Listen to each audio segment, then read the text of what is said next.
The old grandfather clock in the hallway had just chimed 8, its familiar, gentle tone a comfort in the deep silence of my house. I was sitting in my worn armchair, a cup of lukewarm chamomile tea resting on the side table, the pages of a well-read book open on my lap. The world outside my window in the small town of Oak Haven was settling down for the night, the last vestiges of daylight painting the sky in soft shades of purple and gray. It was a peaceful moment, the kind you learn to cherish when you've lived as many years as I have. The quiet hum of the refrigerator was the only sound, a steady companion in a home that had grown too large and too quiet since my Martha passed. I was thinking of her, of the way she used to say the silence wasn't empty, but full of memories. Then the telephone rang. Its shrill, piercing cry shattered the tranquility, a jolt of pure adrenaline that shot straight to my heart.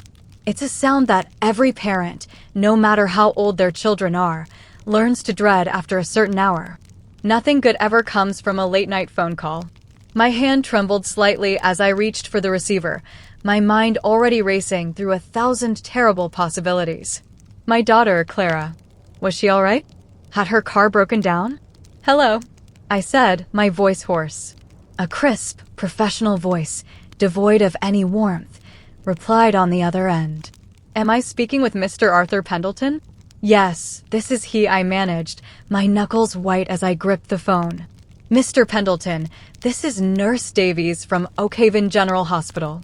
I'm calling about your daughter, Clara Pendleton. There's been an incident. She's been brought into the emergency room. She's stable, but the doctor feels you should come down as soon as you can. The words hung in the air, each one a hammer blow against the fragile peace of my evening. An incident. Stable. Come down. The clinical language did nothing to soften the terror that was now a cold, heavy stone in my stomach. I don't remember saying goodbye. I think I just dropped the phone back into its cradle. The book slid from my lap and fell to the floor with a soft thud, but I didn't notice. My world had narrowed to a single, terrifying point. Clara was in the hospital. The drive to Oak Haven General is only 10 minutes, but that night it felt like an eternity, a torturous journey through a blurry, unfamiliar landscape. The familiar streets of my town, the neighbors' houses with their welcoming lights, the old oak tree at the corner, they all seemed alien, part of a world I no longer belonged to. My mind was a maelstrom of fear and prayer. Please, let her be okay. Please, just let her be okay. Memories of Clara flooded my thoughts, unbidden and sharp as glass. I saw her as a little girl no bigger than my knee, with scraped shins and a gap-toothed grin, holding up a fistful of dandelions for her mother. I saw her on her first day of school, her little hand clutching mine, her eyes wide with a mixture of excitement and fear. I saw her at her high school graduation, so full of promise and light, her whole life stretching out before her like a sunlit road. She was my light, the living, breathing heart of my life, especially now that Martha was gone. The thought of anything happening to her, of that light being dimmed, it was unbearable. I pulled into the hospital parking lot, my tires screeching slightly, and ran, or rather, did the fast, clumsy shuffle of a man whose knees aren't what they used to be, towards the glaring, automatic doors of the emergency room.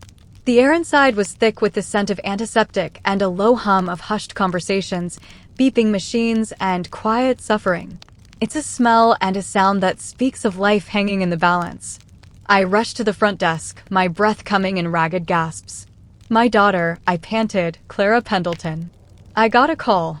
The nurse behind the counter, a woman with tired but kind eyes, looked up my daughter's name. Yes, Mr. Pendleton. She's in cubicle 4. The doctor will be with you in a moment. You can go on back. Walking down that corridor felt like walking the plank. Each cubicle I passed held its own small drama, its own world of pain. And then I saw her. My Clara. She was sitting on the edge of the gurney, her back to me, a hospital blanket draped over her shoulders. A doctor was gently speaking to her. As I got closer, I saw the dark, ugly bruise beginning to bloom on the side of her face, a split in her lower lip that looked raw and painful. Her beautiful, long hair was matted and disheveled. My heart broke. It simply shattered into a million pieces. The strong, vibrant, joyful woman I knew was gone, and in her place was this fragile, hunched figure, radiating an aura of shame and fear. "Clara," I whispered, my voice cracking. She turned her head slowly, and when her eyes met mine, the pain in them was so profound it stole the air from my lungs. It wasn't just physical pain. It was a deep, soul-level hurt. Tears welled up and streamed down her cheeks, mixing with the blood on her lip. I rushed to her side, ignoring the doctor, and wrapped my arms around her. She flinched at my touch, a small, involuntary movement that was like a knife in my gut. Then she collapsed against my chest, her body racked with silent, shuddering sobs. I held her, stroking her hair, whispering the same foolish, useless things parents have whispered for all of time. "It's okay. I'm here. It's going to be okay." But I knew, with a certainty that chilled me to the bone, that it wasn't okay. Nothing was okay. After the doctor had finished his examination, a mild concussion, contusions, no broken bones, he'd said, as if that was some sort of comfort. He left us alone behind the thin curtain. The silence in the cubicle was heavy, punctuated only by Clara's ragged breathing. I sat on a plastic chair beside her, holding her hand, tracing the familiar lines on her palm, trying to anchor myself, to anchor her. I didn't push. I didn't ask. I just waited, letting her know I wasn't going anywhere. Minutes stretched into what felt like hours. Finally, she stirred. She pulled her hand away and wiped her eyes with the back of her other hand, like she used to do when she was a little girl. She wouldn't look at me. She stared at the sterile, white floor tiles as if they held the answers to the universe. "Clara, honey," I started gently. "What happened? Who did this to you?" She shook her head, a tear dropping onto the blanket. "Dad, I can't. You don't understand." "Try me," I said, my voice filled with a resolve I didn't feel. "There is nothing in this world you can't tell me." She took a deep, shuddering breath. Her voice, when it came, was barely a whisper, a thread of sound so faint I had to lean in to hear it. It was a voice stripped of all its usual music, its confidence. It was the voice of pure terror. "Dad," she whispered, and a fresh wave of tears came. It was him. "Him? Who, sweetheart? Who is him?" I asked, my mind a blank slate, unable to conjure a face to match this horror. She finally lifted her head, and her gaze, full of fear and a terrible, devastating shame, met mine. Her voice was trembling, but the words were clear, and they landed in my soul with the force of a physical blow. "Dad, it was him," she repeated, her voice cracking on the name. "The billionaire's son, Julian Vance." The name dropped into the sterile silence of that hospital cubicle and detonated. Julian Vance, the golden boy of our region. The heir to the Vance fortune, a family whose name was on buildings, on charity wings, on everything.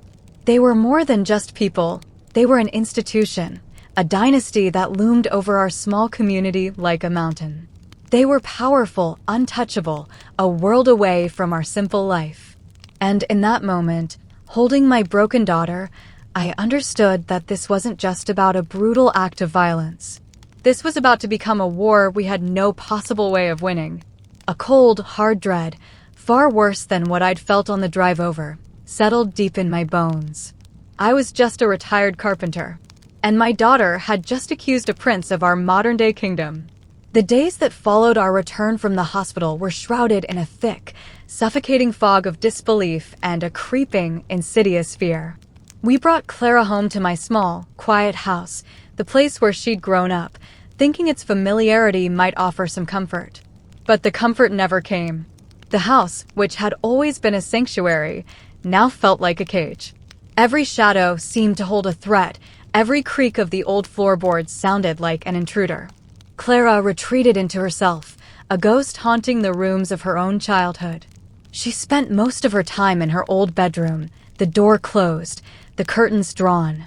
The vibrant, laughing woman I knew had been replaced by a pale, silent creature who moved with a listlessness that terrified me. I tried to talk to her, to coax her out, but my words were useless. They bounced off the wall of her trauma. Food I prepared went untouched.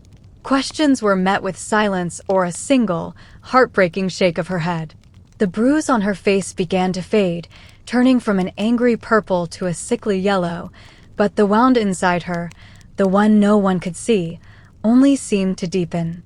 She would have nightmares, and I'd wake to the sound of her muffled cries, my heart aching with a helplessness that was almost physically painful. I was her father. My one job in this life was to protect her, and I had failed. Now, all I could do was stand on the other side of her closed door and feel my own powerlessness like a sickness. Of course, I went to the police. I walked into the Oak Haven station the very next day, a fire of righteous anger burning in my chest.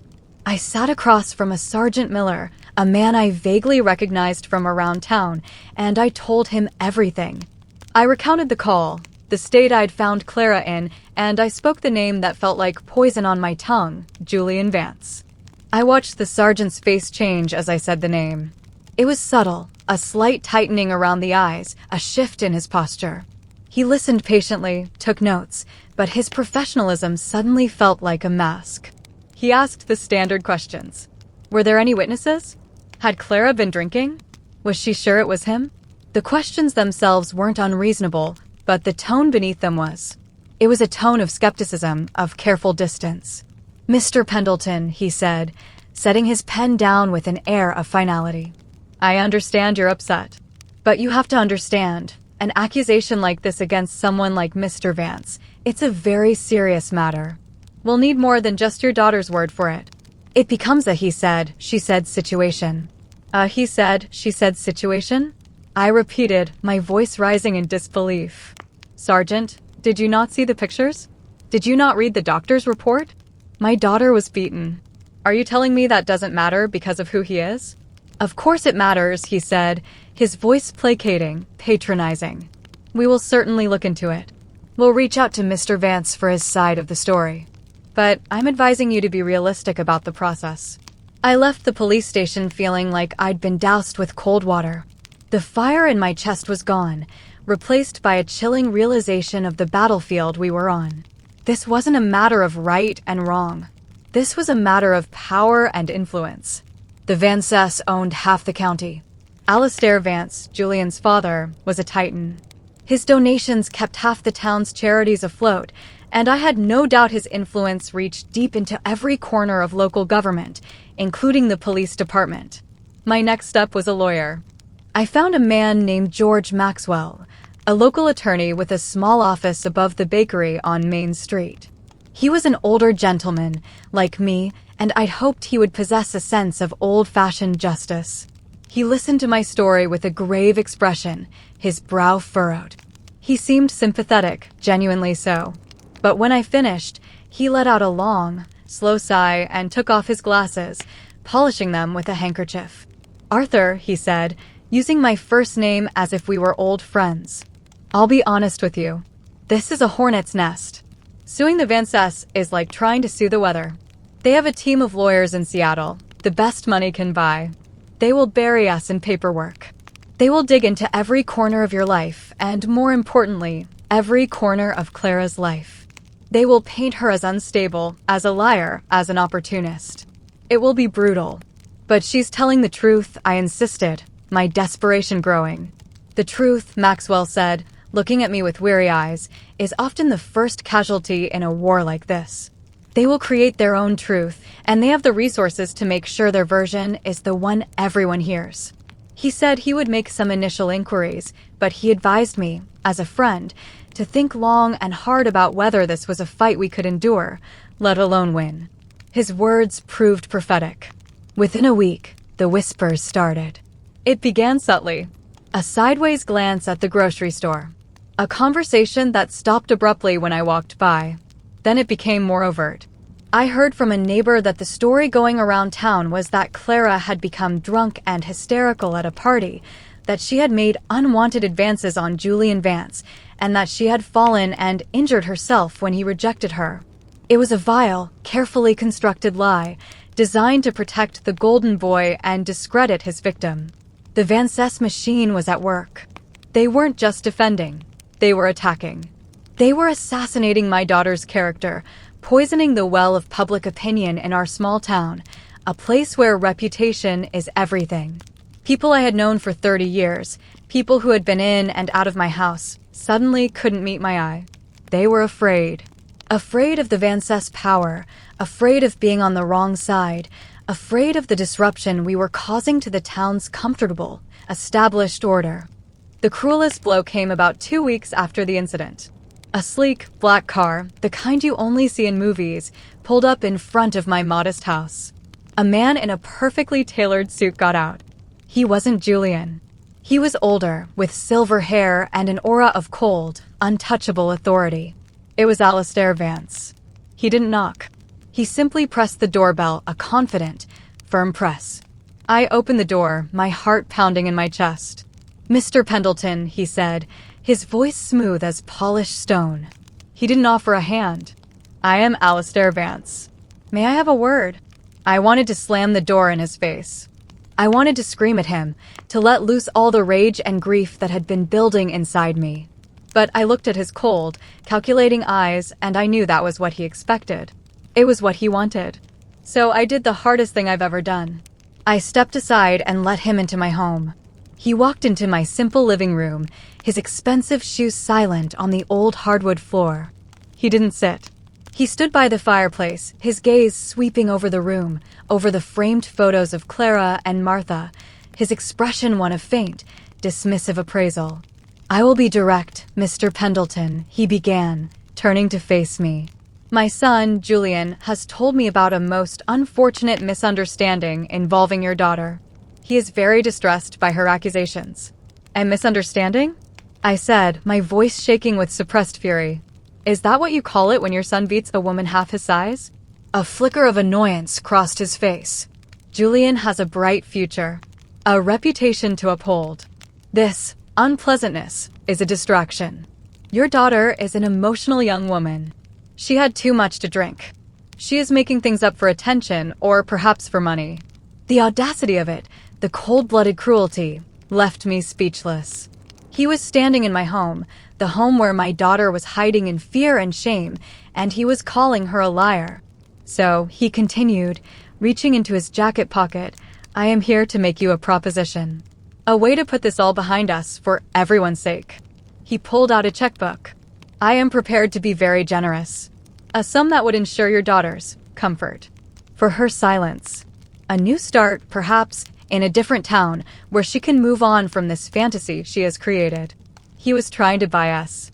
To buy our silence, to buy my daughter's dignity, with the same casual air he might use to buy a new car. In that moment, all my fear, all my helplessness, coalesced into a single, hard point of clarity. I looked at this man, at his wealth, his power, his utter lack of a soul, and I knew what I had to do. "Get out of my house," I said, my voice low and steady. He raised an eyebrow. "Mr. Pendleton, you are making a grave mistake. You are an old man. You have no resources, no power. I can, and I will, protect my son.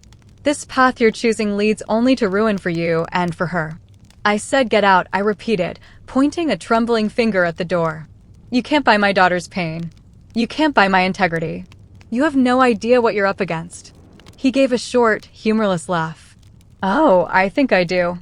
I'm up against a sentimental old fool. You'll regret this." He turned and walked out, leaving the scent of his expensive cologne and the chill of his presence behind.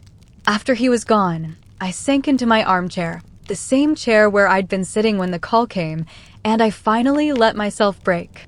The tears I had been holding back for Clara, for myself, for the injustice of it all, streamed down my face. He was right. I was an old man. I had no money. I had no power. The town was turning on us. My own daughter was lost in her trauma. I had stood up to the dragon, but I knew, deep in my weary bones, that I had just been burned. And as I sat there in the silence of my home, the full weight of our isolation and the sheer, mountainous size of the fight ahead pressed down on me, and for the first time in my life, I felt truly, utterly alone and defeated. The weeks turned into a long, grueling month, each day a new lesson in the crushing weight of powerlessness. Alistair Vance's threat was not an empty one. Our lives began to unravel in small, insidious ways. The friendly mechanic who had serviced my old truck for 20 years was suddenly too busy to look at it. A small carpentry job I had lined up to bring in some extra money was abruptly canceled without explanation. The bank sent a letter, a formal, sterile notice that the terms of my modest home loan were under review. These were not coincidences. It was the Vance machine at work, quietly and efficiently turning the screws, isolating us, strangling our ability to even survive in the town we had always called home. The loneliness was the worst part. It was a profound, echoing emptiness that filled the house and my heart. The few friends who had initially offered hushed words of support now crossed the street to avoid me. They were good people, I told myself, but they had their own families, their own jobs to protect. They were afraid of the splashback, of being tainted by our fight. I couldn't entirely blame them, but it didn't lessen the sting of their abandonment. I was a pariah, the father of the girl who had dared to speak against the town's royal family. My relationship with Clara became strained in a way it had never been before. My determination to fight, which I saw as a father's duty, she saw as a source of continued torment. One evening, I found her in the kitchen, staring out the window at the darkening garden. She was so thin, a fragile silhouette against the dying light. "Maxwell called," I said softly. "He thinks they might be willing to depose Julian if we can just find one piece of corroborating evidence." Clara didn't turn around. "Dad, please," she said, her voice flat and tired. "Just stop." "Stop?" "Clara, we can't stop. This isn't just about us anymore. He can't be allowed to get away with this."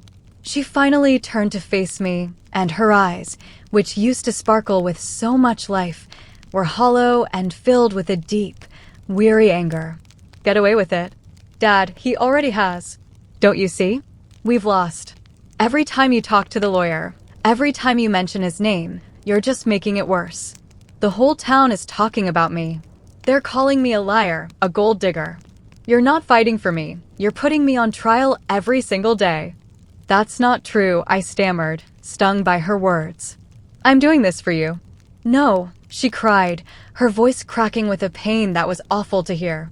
"You're doing this for your pride, for your idea of justice. What I want is to be left alone. I want to disappear. I want to forget this ever happened. But you won't let me. You keep dragging me back to that night over and over again." Tears streamed down her face.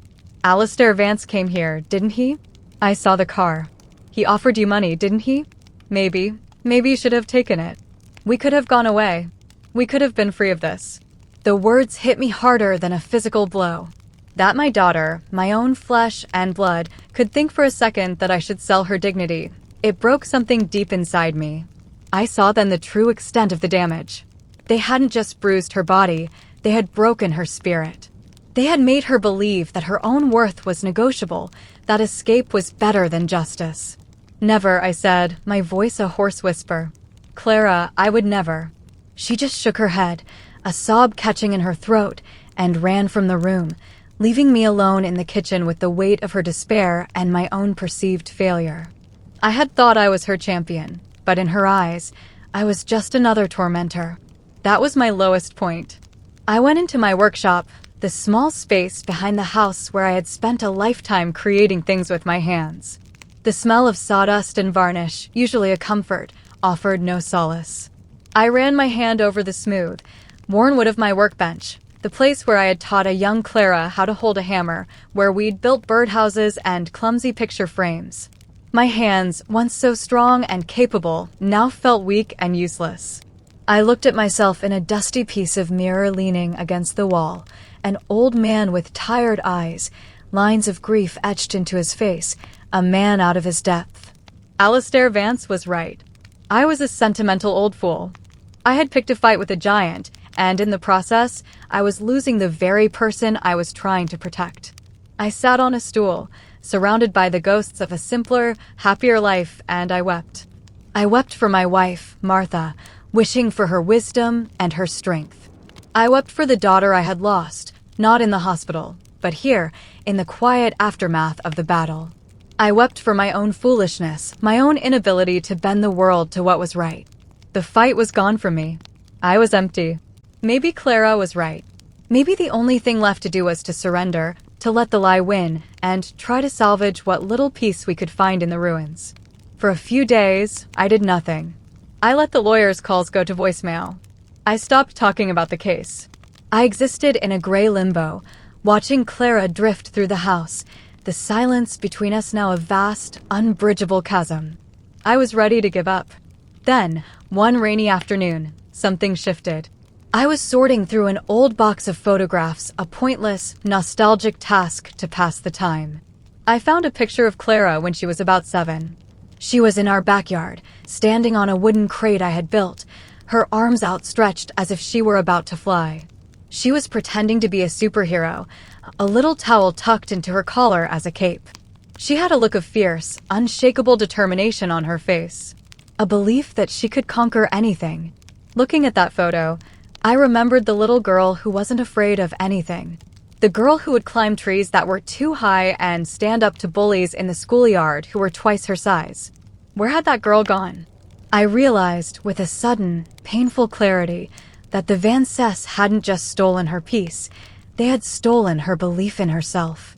And I, by considering surrender, was about to help them cement that theft. My job wasn't just to win a legal battle, it was to help my daughter find that fierce little girl inside her again. It was to show her that her voice mattered, that her truth was worth fighting for, even if the whole world told her it wasn't. A new kind of resolve settled over me. It wasn't the hot anger I'd felt at the beginning. It was a cold, quiet, deep-seated determination. If the system wouldn't help us, if the town wouldn't stand with us, then I would find another way. I didn't know how, but I knew I couldn't give up. Not on her. Never on her. That evening, I logged onto the old desktop computer in my study. My tech skills were limited, but I knew how to use the internet. I started searching. I searched for the Vance name, for Julian Vance, for any mention of him that wasn't the polished PR nonsense that filled the local papers. I spent hours, days, going down rabbit holes, reading old articles, scrolling through obscure social media posts, looking for a crack, any crack, in the fortress they had built around themselves. It felt hopeless, like searching for a single grain of sand on an endless beach. But I kept searching, fueled by the image of a little girl in a makeshift cape, her face set with righteous determination. I was no longer fighting a giant. I was looking for a stone, and I would not stop until I found one. The long nights spent in front of the computer screen began to feel like a fool's errand. My eyes would burn, and my back would ache from sitting in the old office chair. I scrolled through years of digital history, a ghost haunting the edges of the Van Cess curated world. I found countless articles praising their philanthropy, photos of Julian at charity galas, grinning for the camera, the very picture of a charming, benevolent air. It was a wall of polished perfection, seemingly impenetrable. I was about to give up for the night, my head heavy with exhaustion and failure, when I stumbled upon it. It wasn't a news article or a press release. It was a blog, a small, forgotten corner of the internet. The last post was dated over 3 years ago. It was an anonymous post by a woman who had worked as a junior event planner for a Vance-sponsored charity function in Seattle. The post was vague, written in the careful language of someone who was terrified of repercussions. It didn't name Julian directly, but it spoke of the founder's arrogant son, his sense of entitlement, and an unpleasant incident after an event that led to her quitting her job abruptly and leaving the city. It was nothing, and yet it was everything. It was a whisper in the storm, a sign that my daughter was not the first.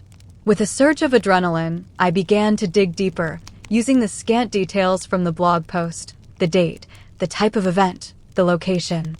It was like searching for a needle in a haystack, but now I knew the needle existed.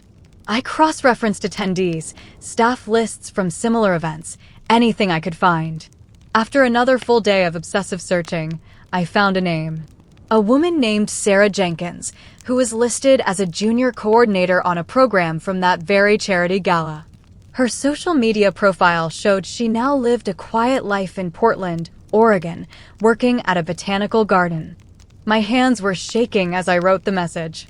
I didn't know what to say, how to approach a complete stranger with such a delicate, dangerous topic. So I just told the truth. I told her about my daughter, Clara. I told her what had happened. I mentioned the old blog post and asked, simply, if she knew anything that could help. I didn't mention lawyers or lawsuits. I just spoke as a father, desperate to help his child. I hit send and felt a wave of anxiety wash over me. I had just thrown a message in a bottle into a vast, digital ocean. The chances of a reply felt infinitesimal. For 2 days, there was nothing. I checked my email 100 times a day, my hope dwindling with each refresh. I began to believe I had scared her off, or that it was the wrong person entirely. Then, late one night, a notification pinged. An email from Sarah Jenkins. My heart leaped into my throat. The email was short and cautious. "I am so sorry to hear about what happened to your daughter," it read. That night, it changed my life. I was too scared to speak up then. I signed a non-disclosure agreement. They paid me to be quiet, but I can't. I can't live with it anymore, knowing it happened again. The relief that washed over me was so immense it brought tears to my eyes. We weren't alone. We were not alone. Sarah agreed to a phone call. I took the call in my workshop, pacing back and forth on the concrete floor.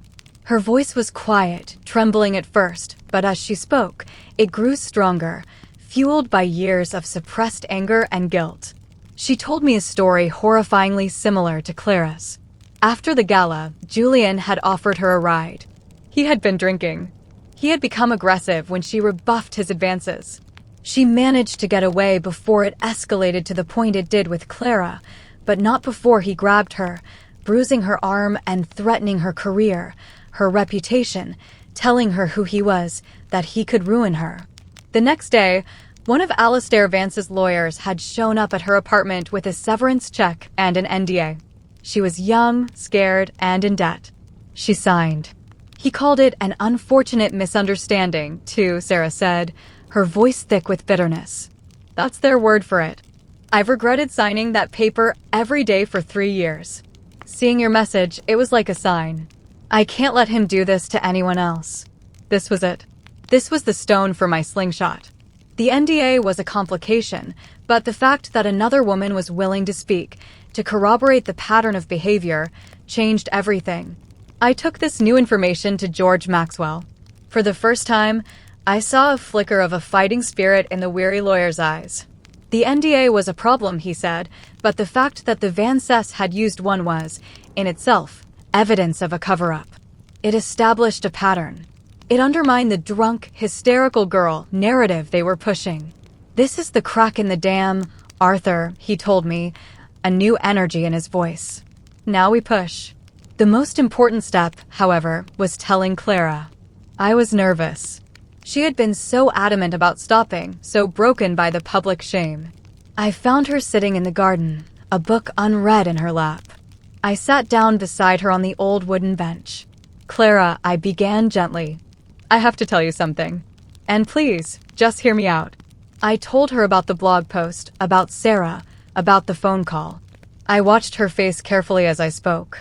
At first, her expression was closed off, guarded. But as I recounted Sarah's story, I saw a flicker of something in her eyes. The hardness began to soften, replaced by a look of stunned recognition. She said, "He called it a misunderstanding?" Clara asked, her voice barely a whisper. "Yes," I said. "He used the exact same words." Clara stared at her hands for a long moment. A single tear traced a path down her cheek. But it wasn't a tear of sadness or fear. It was something else. "So, I'm not crazy," she said, so quietly I almost didn't hear it. "I'm not the only one." In that moment, I saw the first true glimmer of the old Clara returning. The realization that she was not alone, that her experience was not an isolated misunderstanding, but part of a predatory pattern, was the first step toward reclaiming her own truth. The shame that had been suffocating her began to recede, replaced by a slow-burning ember of anger. The tide had turned. With Sarah's willingness to testify, Maxwell filed a new motion. The local news, which had been ignoring the story, suddenly took notice. The narrative began to shift from local girl's dubious claim to billionaire's son faces multiple accusations. The Vances PR machine went into overdrive, but for the first time, their denials sounded hollow. The whispers in town started to change. The sideways glances were now tinged with sympathy, with dawning respect. Alistair Vance tried one last time. He didn't come to the house. His lawyer sent Maxwell a new offer, this one astronomical, a life-changing sum of money for both Clara and Sarah, contingent on absolute silence. Maxwell presented it to us, as he was legally obligated to do. I looked at Clara. Her back was straighter than it had been in months. The color had returned to her cheeks. She looked from the offer in Maxwell's hand to my face, and for the first time since that night in the hospital, she smiled. It was a small, fragile smile, but it was there. "No," she said, her voice clear and strong. "Not anymore. Tell them we'll see them in court." I had never been prouder of her in my entire life. The legal victory, whatever it might be, suddenly seemed secondary. My daughter had found her voice again. She had taken her power back. The little girl in the makeshift cape was standing right in front of me, ready for battle. The fight was far from over, but we were no longer alone. We had each other, and we had the truth. As we walked out of the lawyer's office into the afternoon sun, I felt a sense of peace I hadn't felt in a long, long time. We were two ordinary people, a retired carpenter and his daughter, but we had stood our ground. We had faced the giant, and we hadn't backed down. And in a world that so often bows to wealth and power, that, in itself, was a victory. The road ahead would be hard, but we would walk it together. My home would no longer be a cage or a fortress, but a headquarters, a place of strength, ready for the final chapter of our fight. The world looked different as we walked out of George Maxwell's office. The afternoon sun, which had seemed harsh and unforgiving for weeks, now felt warm on my face. The ordinary sounds of Oakhaven, the chatter from the cafe next door, the distant chime of the town hall clock, the rumble of a passing truck, no longer felt like the soundtrack to our isolation. They sounded like life, a life we were finally rejoining. Clara walked beside me, her head held high. The haunted look in her eyes had been replaced by a quiet, steely resolve. By saying no to the Vances money, by choosing the difficult path of truth over the easy escape of silence, she had reclaimed a part of herself that had been stolen. In that moment, she was more my daughter than ever, a reflection of the strength I always knew she possessed, the strength her mother, Martha, had embodied every day of her life. This newfound sense of purpose carried us through the next few weeks. We were a team, a unit of two against a formidable foe.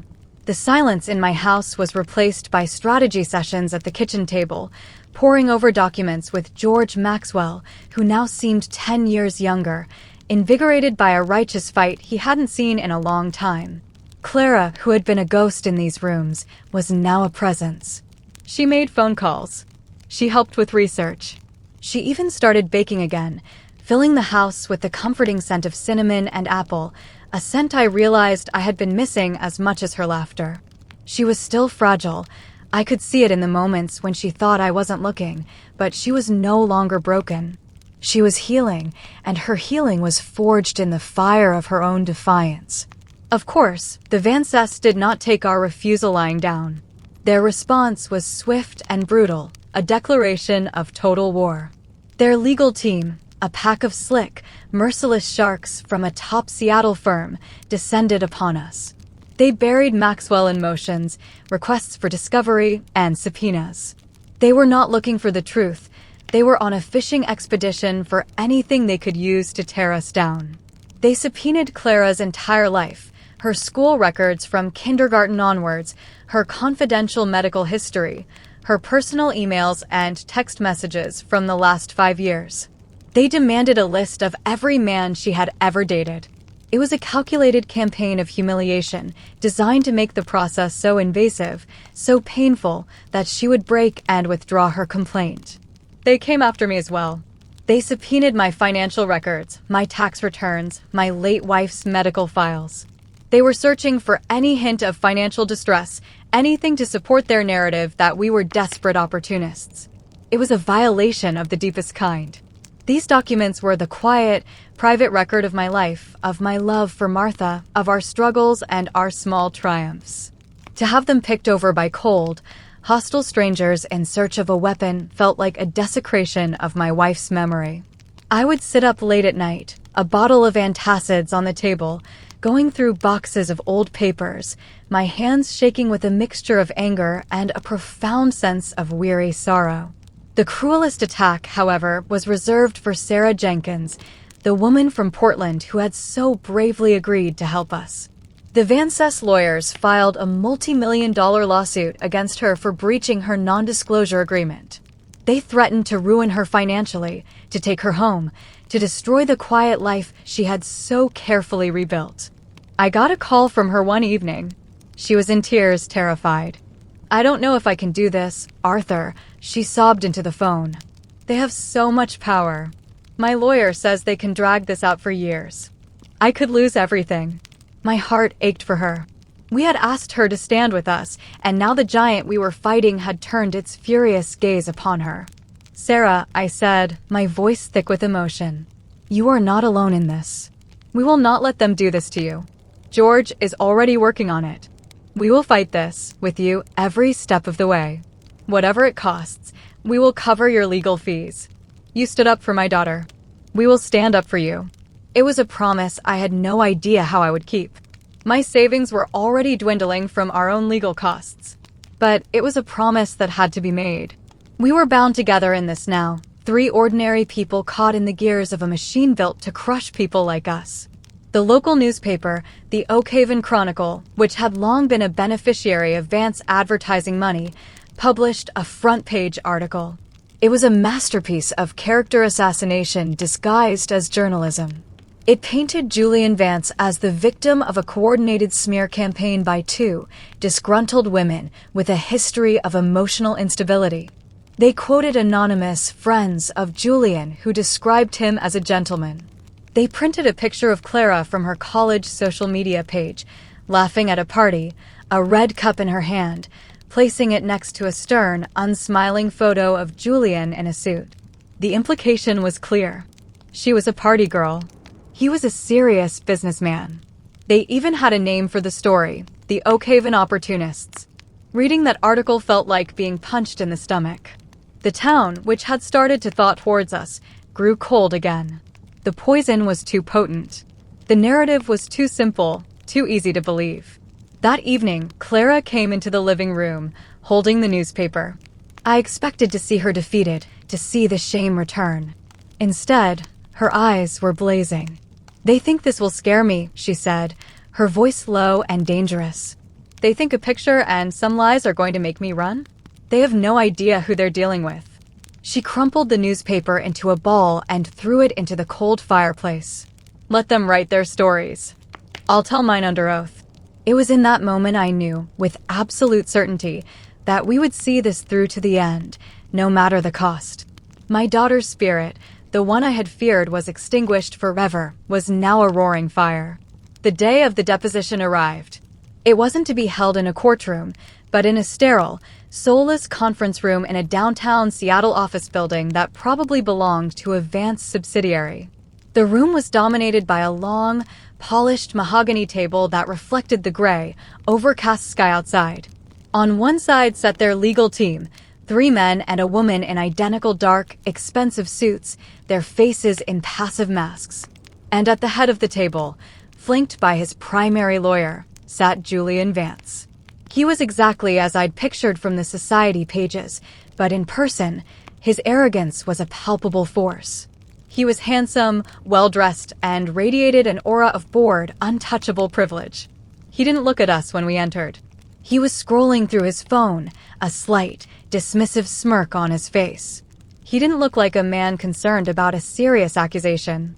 He looked like a man mildly annoyed that his day was being interrupted.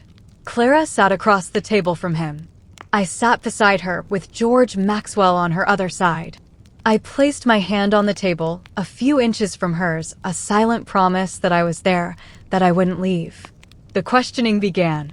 Julian's lead attorney, a man with cold, reptilian eyes named Peterson, was relentless. He started with Clara's childhood, her school grades, her friendships. He was trying to build a picture of her as flighty, unreliable. He brought up a minor car accident she'd had in college. He brought up a relationship that had ended badly. It was a death by 1,000 cuts, each question designed to chip away at her credibility. "Miss Pendleton," Peterson said, his voice dripping with condescending sympathy. "Isn't it true that you have a tendency to be dramatic? To perhaps exaggerate events when you feel you've been wronged?" "No," Clara said, her voice steady. "It is not. Let's talk about the night in question. You admit you had been drinking, correct? 2 glasses of wine, you said." "Yes. Over the course of 3 hours, with dinner. But wine affects different people in different ways, doesn't it? Isn't it possible that your memory of the evening's events is clouded? That you misinterpreted Mr. Vance's intentions?" Through it all, Julian just watched, his expression unchanged, a faint air of amusement in his eyes. He was enjoying it. He was enjoying watching her be dismantled. I could feel Clara tensing beside me. I could see the struggle in her posture, the effort it was taking to remain calm. Peterson then moved in for the kill. He described the Vance's version of the night, the lie they had so carefully constructed. "Isn't it the truth, Miss Pendleton, that you made an unwanted advance toward my client? That when he politely but firmly rejected you, you became hysterical? That you tripped and fell as you were leaving his property, causing the injuries yourself? Isn't it true that you concocted this entire story out of embarrassment and a desire to lash out?" The room was silent. The only sound was the faint hum of the air conditioning and the scratching of the court reporter's pen. I held my breath. This was the moment. She could crumble or she could stand. Clara was quiet for a long time. She didn't look at Peterson. She didn't look at me. She lifted her head and looked directly across the table, straight into Julian Vance's eyes. He, for the first time, looked slightly uncomfortable, his smirk faltering under her direct, unwavering gaze. When she spoke, her voice was not loud, but it filled the entire room. It was clear, cold, and utterly devoid of fear. "No," she said. "That is not the truth." She turned her head slightly to address Peterson, but her eyes remained locked on Julian. "The truth is that your client drove me home. The truth is that when I tried to get out of the car, he grabbed me. The truth is that when I told him no, he didn't listen. He hit me. He split my lip. He slammed my head against the car window. He told me he could do whatever he wanted because he was Julian Vance and I was nobody. He called me pathetic. He threw me out of his car and drove away, leaving me on the side of the road." She paused, taking a steadying breath. "I did not trip. I did not get hysterical. I was assaulted. By him." She held his gaze. "You can ask your questions. You can twist my words and dig through my entire life. It doesn't change what you did. It doesn't change the truth." Silence. A profound, ringing silence. Julian Vance finally broke eye contact, looking down at the polished table. A faint flush had crept up his neck. The mask had slipped. For a single, fleeting moment, everyone in that room saw him not as a billionaire's son, but as a petulant, violent bully who had been called to account. I looked at my daughter. My fierce, brave, beautiful daughter. She was not a victim. She was a survivor. She had walked through hell and had come out the other side, not unscathed, but unbroken. In that sterile conference room, under the harsh fluorescent lights, she had slain her dragon, not with a sword, but with the simple, unshakable power of her own voice. And I, her old, sentimental fool of a father, had never, ever felt such a soaring, boundless pride. The case wasn't over, but the war, the real war for her soul, had just been won. The drive home from Seattle was quiet. It was a different kind of quiet from the one that had haunted my house for weeks. It wasn't the silence of fear or unspoken grief. It was the calm after a storm. Clara stared out the passenger window, the city lights blurring into streaks of color. She looked exhausted, but peaceful. She had faced her tormentor, spoken her truth, and had not flinched. There was a sense of finality to it, a closing of a terrible chapter. "You were incredible today, Clara," I said softly, breaking the silence. She turned to me, a small, tired smile on her face. "He couldn't look at me, Dad." At the end, he couldn't even look at me. That, I knew, was the real victory. It wasn't about the law or the money. It was about stripping away the power, the name, the influence, and forcing him, for one moment, to see the real-world consequence of his actions, reflected in the eyes of the woman he had tried to break. Alistair Vance must have seen it too. 2 days later, George Maxwell called. His voice was different. The fighting spirit was gone, replaced by the cool, satisfied tone of a man who knows he has won. "They're folding, Arthur," he said. "Peterson called me this morning. They want to settle. All of it. They're dropping the lawsuit against Sarah Jenkins immediately, and they want to discuss terms for Clara." It turned out Clara's testimony, combined with the imminent public relations nightmare of forcing Sarah to testify about a cover-up, was a battle even the Vances couldn't win. Julian's testimony in his own deposition, following Clara's, had apparently been a disaster. He was arrogant, contradictory, and deeply unsympathetic.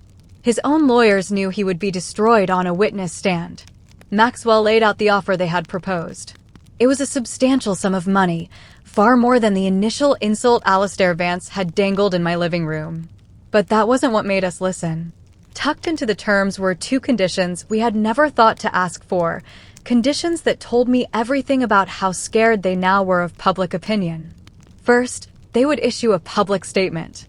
The careful, lawyer-approved wording would have Julian admitting to an unfortunate incident and inappropriate behavior for which he is deeply sorry, and announcing he was taking a leave of absence from his public roles to reflect. It wasn't the full-throated confession we craved, but in the world of the powerful, it was a humiliating, public surrender. Second, the Vance Family Foundation would make a large, anonymous donation to establish a new wing for the Oakhaven Women's Shelter, dedicated to providing legal aid and counseling for victims of assault. They were trying to buy back their reputation, but in doing so, they would inadvertently be funding a legacy of help and hope for women just like Clara. The irony was not lost on me. We sat at the kitchen table, Clara and I, the settlement offer laid out between us. "It's not a trial," I said, thinking aloud. "It's not the public verdict we wanted." "No," Clara said, her finger tracing the line about the donation to the shelter. "It's not. It's something better."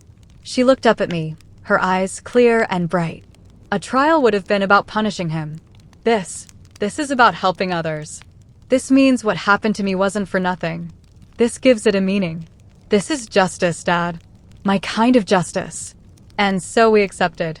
The news broke a week later. The carefully worded statement was released. The story in the Oakhaven Chronicle was very different this time. Julian Vance was no longer the victim. He was a disgraced son. The whispers in town changed for good. They were now whispers of respect for Clara, for the girl who had stood up to the most powerful family in the county and had not backed down. Life began to find a new normal. Sarah Jenkins called, her voice full of a relief so profound it was almost tangible, and thanked us. She was free. My life returned to its quiet rhythm, but the silence in the house was now a comfortable one, filled not with loss, but with peace. The fear was gone. Clara decided to stay in Oakhaven. For a while, I thought she would want to leave, to escape the memories. But she said this was her home, and she wouldn't be chased out of it. She started volunteering at the women's shelter, using her experience not as a wound, but as a bridge to connect with others. I watched her one afternoon, speaking with a young woman, her face full of empathy and strength, and I saw a woman I barely recognized, and yet knew completely. She was forged in fire, stronger, and more compassionate than before. One evening, months later, I was sitting in my worn armchair, just as I had been on the night the call came. The grandfather clock chimed 8. A cup of chamomile tea sat on the side table. But this time, the quiet wasn't empty. It was full of pride, full of peace. Clara was in the kitchen, the sound of her humming a gentle melody as she puttered around. She came into the living room and handed me a slice of apple pie, still warm from the oven. She sat on the ottoman at my feet, just like she used to do when she was a little girl listening to my stories. "What are you thinking about, Dad?" she asked softly. I looked at her, at the incredible woman she had become. I thought about the fear, the anger, the helplessness, the long, dark journey we had traveled together. I thought about what it means to be a father, to fight for your child, and to watch them become strong enough to fight for themselves. I was just thinking, I said, my voice a little thick, that your mother would be so incredibly proud of you. She'd be proud of you, too, Clara replied, her hand resting on my knee. My sentimental old fool of a father. We both smiled. The words that had once been an insult from an enemy were now a badge of honor, a term of endearment between us. In a world that often measures a man's worth by his wealth and his power, I had learned a different truth.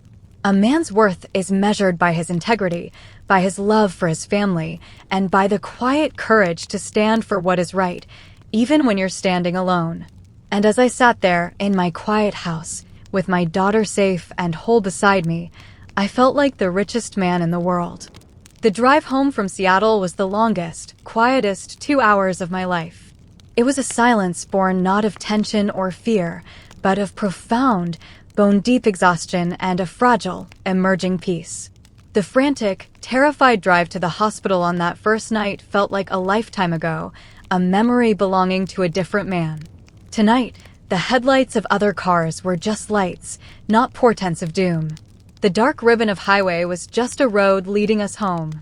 Clara sat beside me, her head leaning against the cool glass of the passenger window, the city lights painting fleeting patterns on her face. She hadn't just survived the deposition, she had triumphed. She had walked into the belly of the beast and spoken her truth with a courage that left me breathless. She had not only faced her monster, but she had also forced him to see his own monstrous reflection in her unwavering gaze. We didn't speak of it. There were no words necessary. We had been in the trenches together, and we both understood what had been won in that sterile conference room. It wasn't a legal point or a tactical advantage. It was a reclamation of dignity. It was the moment the shame finally lifted from her shoulders and settled squarely onto the one to whom it belonged. 2 days later, the phone rang. It was George Maxwell. I braced myself for the next barrage, the next legal maneuver from the Vance Empire. But George's voice was different. The weary strain was gone, replaced by a tone of quiet, triumphant satisfaction that I had never heard from him before. "Arthur," he said, and I could hear the smile in his voice. "You and Clara might want to sit down for this. Peterson called me this morning. The Vances are surrendering. They want to settle." I felt my knees go weak, and I sank into the nearest kitchen chair. "Settle? Just like that?" "Not just like that, Arthur," George corrected me gently. "They're settling because of Clara." Her testimony was devastatingly credible. Julian, on the other hand, was a train wreck. Arrogant, inconsistent. His own lawyers knew he'd be crucified by a jury. They saw the writing on the wall, and it said scandal. They're not doing this out of remorse. They're doing it to control the damage. He explained the terms. They were dropping the lawsuit against Sarah Jenkins immediately and would cover all her legal costs. My heart soared. We had not let her fall. For Clara, they were proposing a significant financial settlement, a number that was frankly staggering. But it was the other conditions that made me hold my breath. First, Julian Vance would be required to issue a public statement. George read a draft of it over the phone. It was a carefully sanitized piece of legal prose, admitting to an unfortunate incident and expressing deep regret for his inappropriate and hurtful behavior. He would also be taking an indefinite leave of absence from his executive role at Vance Industries and all his public charity board positions to reflect and seek personal counseling. It wasn't a confession of a crime, but in the Vances world of pristine public image, it was a public flogging. The second condition was the one that truly stunned me. The Vance Family Foundation would make a substantial and strictly anonymous donation to the Tri-County Women's Shelter. The funds were to be earmarked for the creation of a new legal aid and trauma counseling center, a permanent resource for victims of domestic abuse and assault in our community. They were trying to launder their reputation, but the result would be a legacy of real, tangible help for countless women in the future. That evening, I sat with Clara at our old oak kitchen table, the same table where she'd done her homework as a child, and I laid it all out for her. The money, the public apology, the new center at the shelter. I watched her face as she processed it all. I expected her to focus on the public humiliation of Julian, on the admission of his inappropriate behavior. But her eyes were fixed on the part of the agreement about the shelter. So, she said, her voice soft and thoughtful, other women who are in the place I was in, they would have a place to go.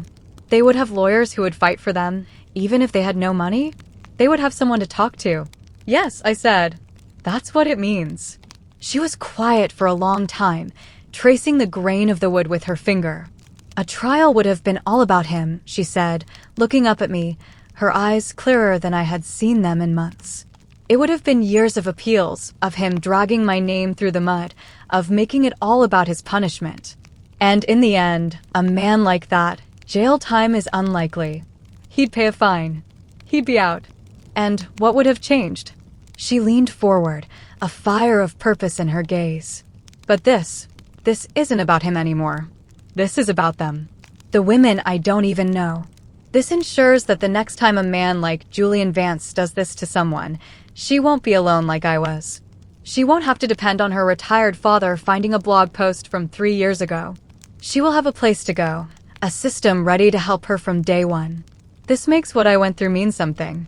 It turns all that ugliness and pain into a force for good. She took a deep breath and gave me a look of such profound certainty that it took my breath away. This is justice, Dad. It's not the kind we see in movies, but it's real. It's my kind of justice. And so, we accepted. The story that ran in the Oakhaven Chronicle a week later was the polar opposite of the one that had torn us apart. It was a story of a powerful family in turmoil, of a disgraced son and a quiet, dignified young woman who had stood her ground. The town, which had been a jury of whispers, finally delivered its verdict. When I went to the grocery store, people didn't look away. They met my eye. They nodded. Some even came up and shook my hand, murmuring things like, "Good for her," and "She's a brave one, you're Clara." The pariahs of Oakhaven had become its heroes. Life began to find its rhythm again, but it was a new rhythm, a new song. I finished the carpentry job that had been so mysteriously canceled. The bank sent a letter apologizing for their clerical error. The Vance's invisible hand had been withdrawn. Clara, my brave Clara, chose to stay. She said Oakhaven was her town, and she refused to let one bad memory poison all the good ones. She started volunteering at the women's shelter, even before the new wing was built. She wasn't just lending a hand, she was sharing her story, her strength, her hope. She was turning her scars into a roadmap for others. Several months later, I found myself in my worn armchair. The old grandfather clock in the hallway chimed 8, its familiar, gentle tone of comfort in the deep peace of my house. I was holding a cup of lukewarm chamomile tea, a book open on my lap. The scene was identical to that terrible night, yet everything was different. The silence wasn't an emptiness waiting to be shattered. It was a fullness, a quiet contentment that warmed me from the inside out. Clara came in from the kitchen, a plate in her hand with a slice of the lemon cake her mother used to love to bake. She sat on the ottoman at my feet, her presence a comforting warmth. "What are you thinking about, Dad?" she asked, her voice filled with the easy affection that I had feared was lost forever. I looked at her, at the light in her eyes, at the strength in her smile. I thought of the terror of that first phone call, the rage, the helplessness, the crushing weight of a fight we couldn't win. And I thought of the woman in front of me, who had not only won, but had emerged from the flames stronger, wiser, and more compassionate than before. "I was just thinking," I said, my voice catching in my throat, "about that night Alistair Vance stood in this room. How he called me a sentimental old fool for believing in you, for thinking we could fight him." A slow smile spread across Clara's face. She reached out and placed her hand on my knee. "Well," she said softly, her eyes twinkling with a love that healed every last wound in my soul. "He was half right. You are a sentimental old fool." She squeezed my knee gently. "And you're the best one in the whole world. I love you, Dad." In that moment, all the struggle, all the pain, all the fear of the past year simply vanished, burned away by the warmth of those words. I was just a retired carpenter in a small town, but I had my daughter back, whole and healed. I had my home back, filled with peace and love. And I knew, with a certainty that settled deep in my bones, that I had everything a man could ever need. The Vances had all the money and all the power, but we, in our simple, quiet life, were the ones who were truly rich.